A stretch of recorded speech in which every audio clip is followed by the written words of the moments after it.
Ok, queridos, voltamos a este altar neste domingo maravilhoso.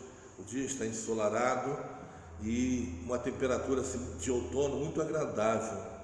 E eu posso me lembrar muito bem dos dias de outono em Israel, quando o rei Davi, estava nos campos apacentando o rebanho do seu pai. Ah, como devia ser maravilhoso! Davi no campo, adorando e bendizendo o Deus de Israel, e com a sua harpa exaltando e engrandecendo o nome do Senhor nosso Deus. Nesta manhã eu quero que seja esta a nossa iniciativa aqui neste lugar, que seja este o nosso projeto de adoração ao Senhor. Por isso eu quero abrir este vídeo com vocês, orando ao Senhor, para que Ele os alcance e os abençoe, onde quer que este vídeo chegar neste dia. Deus, diante da Tua Shekinah, diante da Tua glória, eu levanto as minhas mãos em louvor, em adoração e em temor a Ti. E quero Te agradecer, Deus, pelo privilégio de nesta manhã estar neste altar junto com os irmãos Leandro e Erilane e também com o diácono Marcos, bendizendo o Teu santo nome, Senhor. Ó Deus, que o Teu Santo Espírito possa estar, eu convido nesse momento o Teu Santo Espírito para que venha ministrar aos nossos corações. Espírito de Deus, eu quero que Tu venhas colocar em nossos lábios as palavras que o Senhor tem separado para os Teus filhos neste dia, e que nós sejamos agentes comunicantes da Tua vontade e do Teu querer. Obrigado, Deus, porque o Senhor tem cuidado das famílias da Tua igreja. E neste mês de maio, Deus, quando nós celebramos a vida com a sociedade, o mês da família, meu Deus, eu quero que o Senhor entre nos lares de nossa igreja, levando, Deus, as provisões que cada um necessita, levando a Tua graça e a Tua presença e colocando um novo cântico, Senhor Deus, nos lábios dos Teus filhos. E assim, Deus, possamos passar por este momento, sabendo que a mão do Senhor passou conosco. Guarde, Deus, as famílias da Tua igreja, guarde as famílias de amigos da Tua igreja, guarde as famílias da cidade do nosso bairro em Jardim América, da cidade do Rio de Janeiro, do nosso Brasil e das outras nações, Senhor, porque a promessa que Tu fizeste ao nosso amigo Abraão era que na fé dele seriam benditas todas as nações da terra, todas as famílias da terra.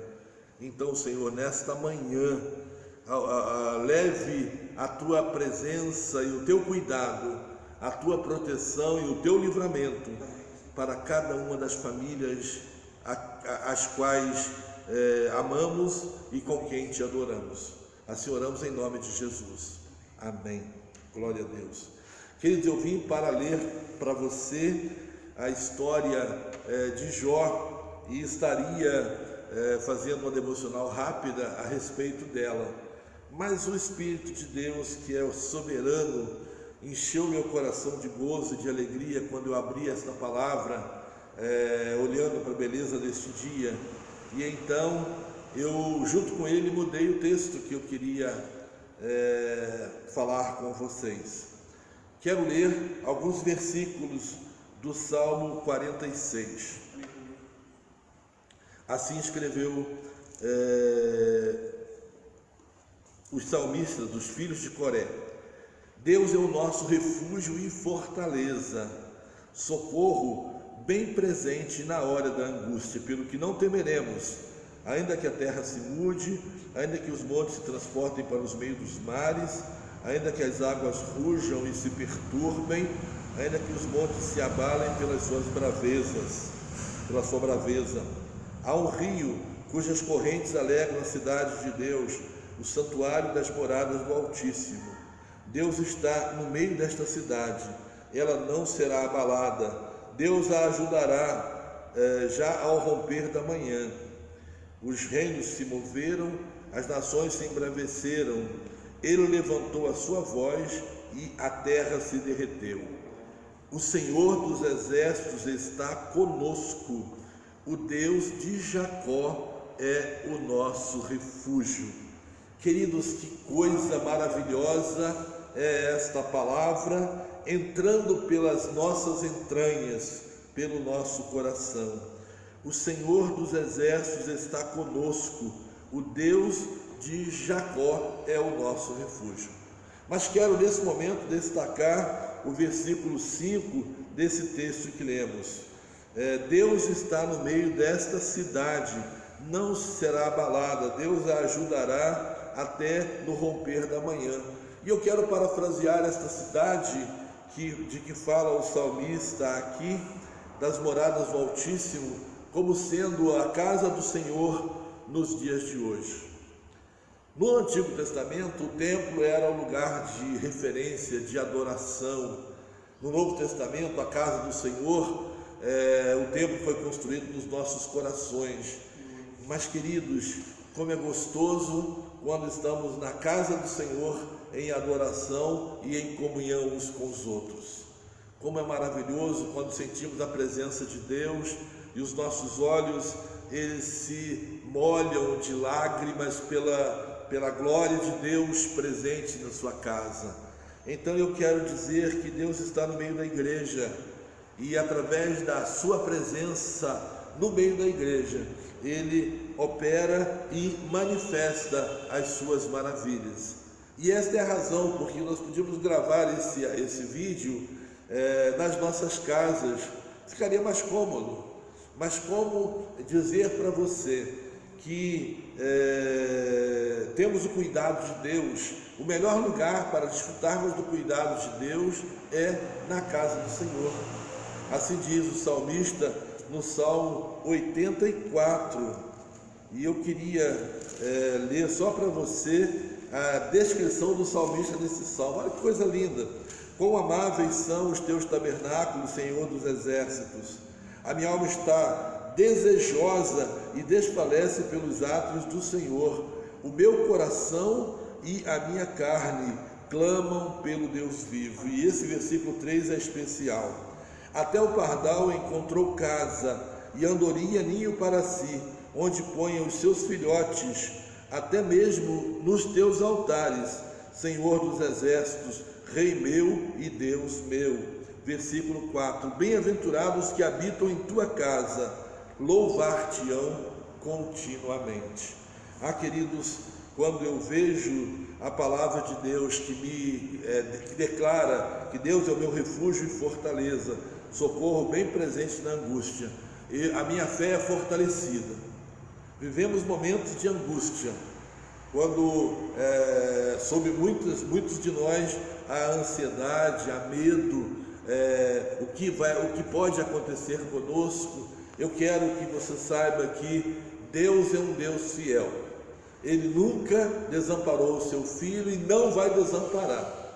Passarão os céus e a terra, mas a palavra do Senhor não há de passar. Então eu quero que você saiba que nesta manhã e em toda a tua vida, que o refúgio de Deus permanece enquanto formos fiéis ao Senhor. Que Deus te abençoe e vamos prosseguir neste momento de comunhão entre a tua igreja e a sua casa, em nome de Jesus. Amém. Ô glória, a paz do Senhor, amada igreja. Depois dessa introdução tão linda, feita pelo pastor Carriço, eu te convido a adorarmos ao nosso Rei pela sua infinita bondade. Nesse dia tão lindo que Ele nos fez, você está no lugar certo, com os seus, com a sua família. Esse mês especial que é o mês da família, você está no lugar certo. E eu tenho certeza que você está aí com as pessoas certas, não só aquelas que estão aí do teu lado, mas com a pessoa certa, aquela que está aí morando e habitando dentro de você, o Espírito Santo de Deus. Então deixa o Espírito Santo de Deus começar a gerar adoração agora aí no teu coração. e vamos adorar o Senhor pela sua bondade.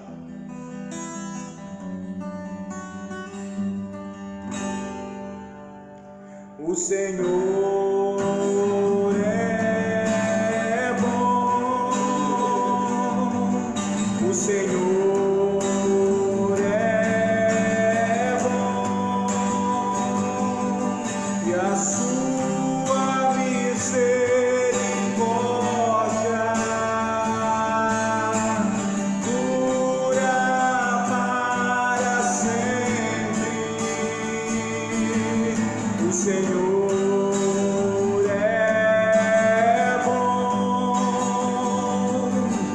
o Senhor é bom, e a sua misericórdia dura para sempre. O Senhor é bom, grande, o Senhor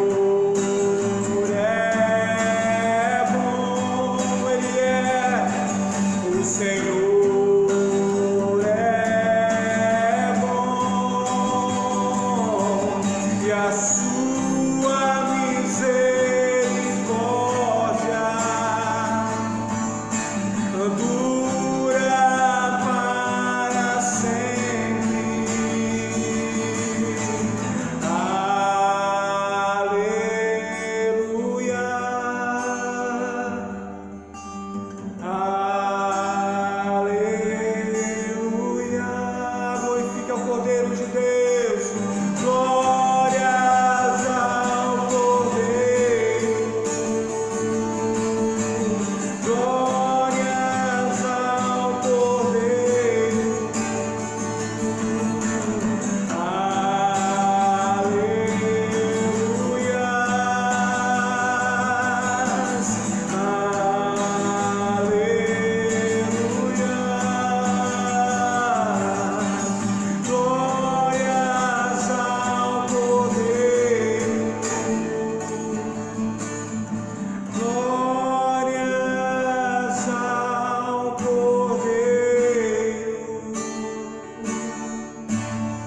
O Senhor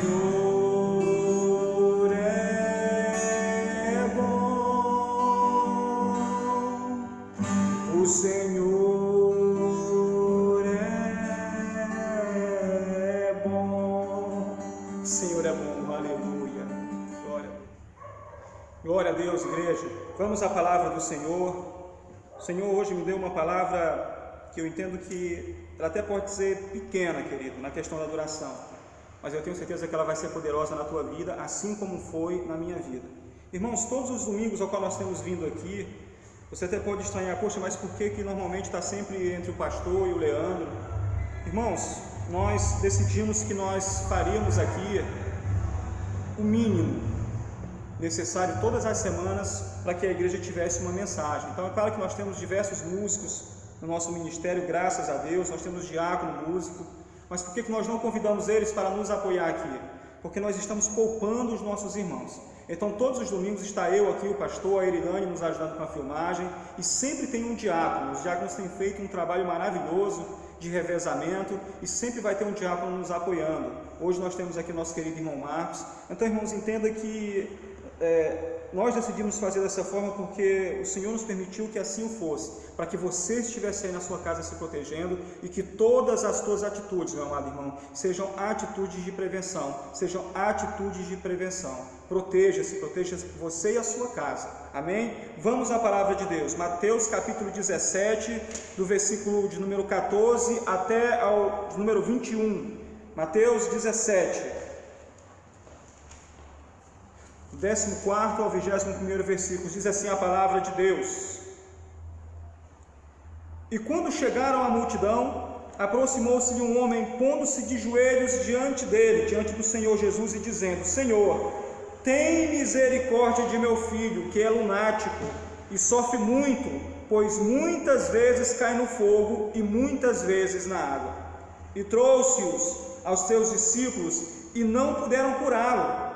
E Jesus respondendo disse: Ó geração incrédula e perversa, Até quando estarei eu convosco? E até quando vos sofrerei? Trazei-mo aqui. E repreendeu Jesus o demônio, que saiu dele, e desde aquela hora o menino sarou. Então os discípulos, aproximando-se de Jesus em particular, disseram: por que não podemos expulsá-lo? E Jesus lhes disse: por causa da vossa pequena fé. Porque em verdade vos digo que, se tiverdes fé como um grão de mostarda, direis a este monte: passa daqui para acolá, e há de passar, e nada vos será impossível. Mas esta casta de demônios não se expulsa senão pela oração e pelo jejum. Obrigado, Senhor, pela palavra que acabamos de ler. Fala ao nosso coração, fala ao coração da tua igreja, Pai. Em nome de Jesus eu te peço. Amém. Amados, nós acabamos de fazer uma leitura que retrata aqui um dos grandes milagres do Senhor Jesus. Só que esse milagre se destaca porque aqueles que o acompanhavam, aqueles que estavam ali aprendendo com ele, que compartilhavam da fé, que compartilhavam do poder, que já compartilhavam ali da autoridade que o Senhor Jesus os delegava, passaram por uma situação muito complicada. Estiveram ali diante de um Senhor ao qual o seu filho estava endemoniado, foram para orar por aquele menino, para repreender aquele demônio, oraram, talvez 1, 2, 3, 4, 5 discípulos, não sei o número, não sei quem estava ali naquele trabalho, mas a verdade é que o demônio não saiu. Só que, vejam, aquele pai de família não desanimou. Se aqueles que estavam ali, que também já realizavam alguns milagres, o nome daquele que o chamou, que era Jesus, aqueles discípulos estavam ali e oraram pelo menino, e aquele menino não foi curado. Talvez fosse o suficiente para aquele homem entender que aquilo tudo era uma mentira, mas ele não desanimou. Então ele pensou: talvez, se aquele que estes que oraram pelo meu filho chamam de mestre, se ele orar pelo meu filho, ele sim pode obter êxito. E então esse homem foi até o Senhor Jesus. Irmãos, uma coisa é certa: você pode conhecer pessoas, você pode chegar até essas pessoas e pedir ajuda a elas, por mais capacitadas que elas sejam, elas podem te ajudar, ou talvez não possa te ajudar por conta da limitação que você nem sabia que essa pessoa tinha. Mas uma coisa eu te digo: o nosso Deus, ele não tem limites em poder. O nosso Deus, ele não tem limites em misericórdia. O Senhor Jesus, ele é poderoso ao extremo. Não existe ninguém que se compara ao nosso Senhor em poder. Então, a primeira coisa que fica para nós nesta palavra, a primeira lição é que no nome de Jesus há poder. E essa palavra, igreja, é só para te lembrar isso. No nome do Senhor Jesus há poder. No Senhor Jesus há poder. No Senhor Jesus há uma porta para se abrir. No Senhor Jesus há um caminho, pois Ele é o caminho e Ele também é a porta das ovelhas. No Senhor Jesus, querido, você vai encontrar aquilo que no mundo não há. Hoje você não consegue, diante dessa calamidade que vivemos, enxergar uma luz no fim do túnel. Mas quando você olha para o Senhor Jesus, você não vê túnel nenhum, você só vê a luz, a verdadeira luz. Então, mais um convite: vamos olhar para o Senhor Jesus. Mas o que nós precisamos entender mais, querido, sobre esse texto que acabamos de ler, porque esse texto também nos ensina sobre algo que eu e você precisamos ter, para que as coisas no mundo espiritual e no mundo material comecem a acontecer segundo a vontade de Deus. O que eu e você precisamos ter? Uma palavrinha pequena, apenas 2 letras: fé. Eu e você precisamos ter fé. E quando os discípulos, depois de verem o Senhor Jesus expulsando aquele demônio com toda a autoridade, eles se maravilham, e mais uma vez no coração deles ali é confirmado que aquele a quem eles seguiam é verdadeiramente o Cristo, é verdadeiramente o Filho de Deus. Eles vão conversar: mas Senhor, por que nós que te seguimos, por que nós que falamos o teu santo nome, por que nós que nos separamos do pecado para nos juntarmos a ti e caminharmos contigo, por que nós não conseguimos, Senhor, expulsar esse demônio? E é aqui, querido, que está a chave dessa rápida palavra. Veja, o Senhor Jesus, já no versículo 20, olha o que o Senhor Jesus diz: por causa da vossa pequena fé. Porque em verdade vos digo que, se tiverdes fé como um grão de mostarda, direis a este monte: passa daqui para acolá, e há de passar, e nada vos será impossível. Irmão, só que nós precisamos entender a mensagem desse versículo 20. O Senhor me revelou uma mensagem muito preciosa. Em cima da mensagem, o Senhor me revelou uma mensagem. E eu amo muito quando estou lendo a palavra de Deus e o Espírito Santo de Deus vem e nos revela o segredo, nos revela o mistério daquela palavra. Se você for olhar bem aqui, querido, você for olhar pelos olhos da razão, esse versículo 20, você não vai entender nada, porque logo no começo o Senhor Jesus critica a fé daqueles que tentaram orar por aquele demônio para que ele saísse e ele não saiu. O Senhor chama isso de pequena fé. Só que no mesmo versículo o Senhor fala que a nossa fé tem que ser como um grão de mostarda, que é muito pequeno. Se eu pegasse um grão de mostarda aqui e tentasse aproximar aqui da câmera o máximo possível, ainda assim você não conseguiria ver, porque é muito pequenininho. Você não veria uma semente, você não veria um grão, você veria um pontinho pretinho, muito pequeno. Então, como assim o Senhor critica a nossa fé por ser pequena, mas Ele fala que a nossa fé tem que ser como um grão de mostarda? Qual é o mistério, irmãos? Qual é a explicação? Nós precisamos entender, querido. Quantas e quantas vezes eu já não fui falar desse versículo para alguém, desse trecho para alguém, e quando eu falava para alguém, eu dizia: olha, a tua fé precisa ser do tamanho de um grão de mostarda. E o Senhor me revelou, querido, que isso aqui não tem nada a ver com tamanho. Eu não sei como é que está aí na tua versão bíblica, eu acho que vale até a pena você conferir. Mas aqui o Senhor Jesus, Ele não fala que a minha e a tua fé tem que ser do tamanho de um grão de mostarda, mas fala que a minha e a tua fé tem que ser como um grão de mostarda. E há uma diferença muito grande quando você trata a tua fé pelo tamanho, ou trata a tua fé pelo que ela é, pela natureza dela. E é aqui que nós precisamos entender o segredo. O Senhor, querido, não é a primeira vez que Ele critica os homens pela fé pequena. Quando você volta lá no capítulo 14 de Mateus, volta um pouquinho, você vai ver que logo depois do Senhor Jesus realizar ali a primeira multiplicação dos pães, os discípulos estão ali na beira, já no barco. O Senhor diz para ele: olha, vamos, podem ir, naveguem um pouco aí. E o Senhor fica, vai para o monte e vai orar. Logo depois o Senhor Jesus vai ter com os seus discípulos, que já estão ali no meio do mar ali, e o mar não está manso, está ocorrendo ali algo que deixa os discípulos aflitos. E o Senhor Jesus vai chegando, os discípulos avistam ao Senhor Jesus, que fala com eles. Os discípulos têm dúvida de quem seria aquele homem que está caminhando sobre as águas. E o Senhor Jesus confirma que é ele, fala: Pedro, vem, sou eu, vem até mim. Pedro começa a andar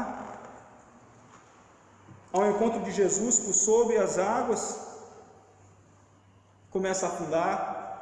Jesus lhe estende a mão e o trata como homem de pequena fé.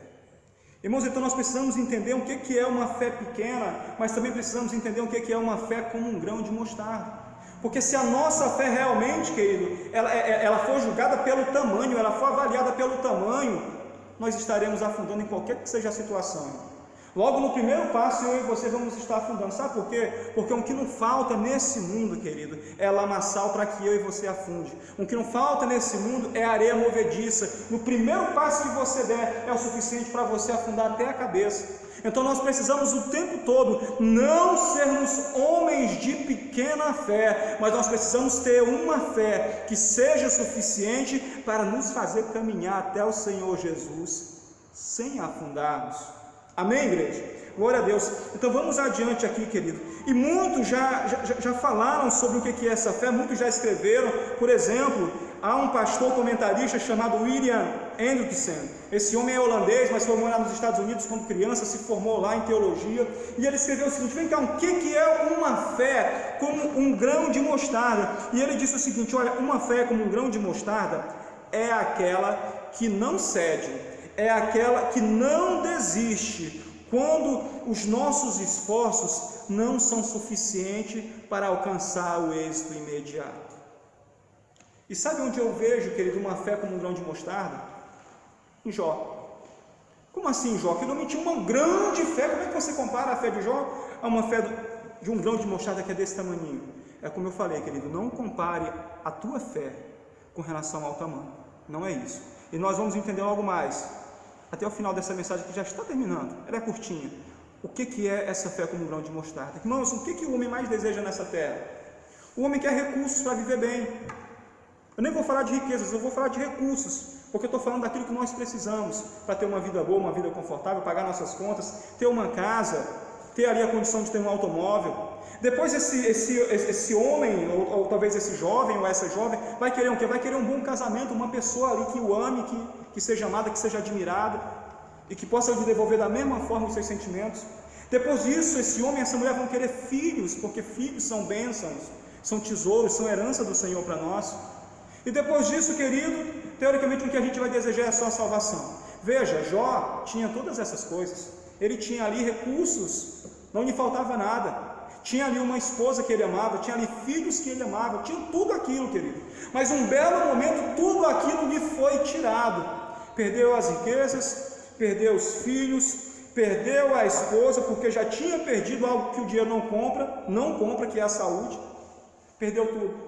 Mas ainda assim você vai ver que a fé daquele homem faz com que ele não desista. A fé daquele homem é suficiente para fazer com que ele não ceda, e ele não cedeu. E ele continuou ali, com fé no seu Redentor, no seu Senhor, no seu Salvador. Então nós precisamos entender, querido, que uma fé que não cede, uma fé que não desiste, na verdade é a fé que é como um grão de mostarda. Não é do tamanho de um grão de mostarda, porque o tamanho de um grão de mostarda, como já foi falado, é pequeno, e nós não devemos ser homens de pequena fé. Então qual é a qualidade que tem o grão de mostarda para que eu e você tenhamos uma fé como aquele grão, irmãos? Veja, o grão de mostarda é um pontinho material desse tamanho, mas só que se aquele grão cair em terra propícia, em terra fértil, a árvore que aquele grão vai gerar, querido, é muito maior. Veja a dimensão do que é o grão de mostarda para aquilo que ele se torna, que é aquela árvore frondosa, bonita, que vai servir de sombra, de ninhos. É assim que tem que ser a nossa fé, igreja. O mistério está exatamente aí. A nossa fé ela não deve ser pequena, mas deve ser como um grão de mostarda, que aos olhos materiais é pequeno, mas nós sabemos que se torna algo grandioso, uma árvore muito frondosa e bela. Então a nossa fé, querida, ela tem que ser assim. Quando você olha para a tua fé hoje e crê no que ela vai se tornar, é assim a proporção. Hoje ela é um grão de mostarda, mas amanhã ela vai ser uma árvore. Nós precisamos crer no nosso Deus, querido. Sabe por quê? Porque todos os dias Ele nos dá motivo para que a nossa fé ela seja acrescida, ela seja acrescentada. É assim que deve ser a nossa fé no Senhor. Veja, lá em Lucas 17, versículo 5, os discípulos estão ali pasmados com uma lição que o Senhor Jesus está dando para eles. Que lição é essa? O Senhor Jesus está falando que nós devemos ser capazes de perdoar. Em qualquer situação devemos perdoar. Se na semana tem 7 dias, eu preciso perdoar 7 vezes no dia os meus irmãos que vêm contra mim, aqueles que me machucam, aqueles que me magoam. E ele só começa com esse número 7, porque você vai ver que em outra parte ele vai dizer que tem que ser 70 vezes 7, ou seja, isso não quer dizer que é um número fechado, mas quer dizer o seguinte, que eu preciso perdoar quantas vezes for necessário. E os discípulos, ouvindo aquela lição do mestre, acharam difícil aquilo, e lá no versículo 5 do capítulo 17 de Lucas, eles dizem assim, acrescenta-nos a fé. Sabe por quê, irmão? Porque se nós não tivermos fé, não vai ser possível caminhar. Se nós não tivermos fé, não vai ser possível passar para o outro lado dessa situação que nós estamos vivendo hoje. Muitos estão falando, porque depois dessa pandemia vai ser assim, porque depois dessa pandemia vai haver um avivamento, porque depois dessa pandemia nós vamos adorar de uma outra forma, vamos servir ao Senhor de uma outra forma, vai ser melhor, vai ser maior. Mas eu quero dizer uma coisa para você, querido, não viva projetando histórias. mas viva vivendo uma história, a tua fé não vai ser acrescida porque você ouve muitas histórias, porque você assiste muitas histórias, mas a tua fé vai ser acrescida e vai ser mudada quando você decidir fazer história, fazer a tua história com o Senhor, e a tua história com o Senhor vai ser semelhante à história de Jó. Você não vai desistir, você não vai ceder, você vai prosseguir. Hoje é como um grão de mostarda, mas amanhã vai ser como uma árvore grandiosa, uma árvore frondosa, plantada junto aos ribeiros. Lembra lá do Salmo 1, querido? Viva tudo aquilo que o Senhor Jesus tem para você, e permita que a fé inunde o teu coração, permita que o Senhor acresça a tua fé, peça a Ele para acrescentar a tua fé, porque se nós não tivermos fé, igreja, para fechar, entenda que você pode até se separar do mundo, você pode resistir ao pecado de todas as suas formas, mas se você não tiver fé, você vai apenas estar trocando um pecado por outro. Leandro, por que você está dizendo isso? Porque quando você vai ver, querido, lá em Romanos capítulo 14, versículo 23, que diz: tudo aquilo que não provém da fé é pecado. Está lá no finalzinho do versículo 23. O apóstolo Paulo, ele está falando para todos nós com relação aos escândalos, que alguns irmãos se escandalizam por coisas que eu e você fazemos, e que nós devemos tomar muito cuidado com aquilo que eu e você fazemos. E ele coloca muito bem: olha, tudo aquilo que não provém da fé é pecado. E eu te convido a entendermos melhor, querido, por que a fé, por que tudo aquilo que fazemos pela fé não é pecado e agrada a Deus, e verdadeiramente é o que precisa ser feito.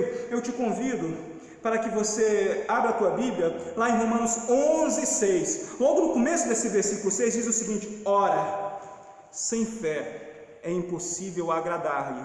E para fechar de vez essa mensagem, lá em Romanos capítulo 4, versículo 20, que diz: e não duvidou da promessa de Deus por incredulidade. Está falando aqui de Abraão, mas foi fortificado na fé, dando glória a Deus. Querido, a verdadeira fé, a fé como um grão de mostarda, é aquela que no final de tudo glorifica a Deus. Tudo aquilo que você fizer por essa fé como um grão de mostarda vai glorificar a Deus, e é o que nós precisamos fazer agora. Esteja aí na tua casa, esteja aí no teu trabalho, onde você estiver assistindo esse vídeo, lembra que o Senhor está contigo pelo seu Espírito, e que agora, se você pedir, Ele pode acrescer a tua fé, se você pedir com sinceridade. E vamos pedir isso, igreja. O que nós precisamos não é que um remédio passe a fazer efeito, o que nós precisamos não é que todos sejam unanimidade com relação a um único homem, mas o que nós precisamos é que aqui dentro de nós haja verdadeiramente uma fé como um grão de mostarda. Que o Senhor Jesus te abençoe. Recebe essa mensagem e viva a fé verdadeiramente. Amém.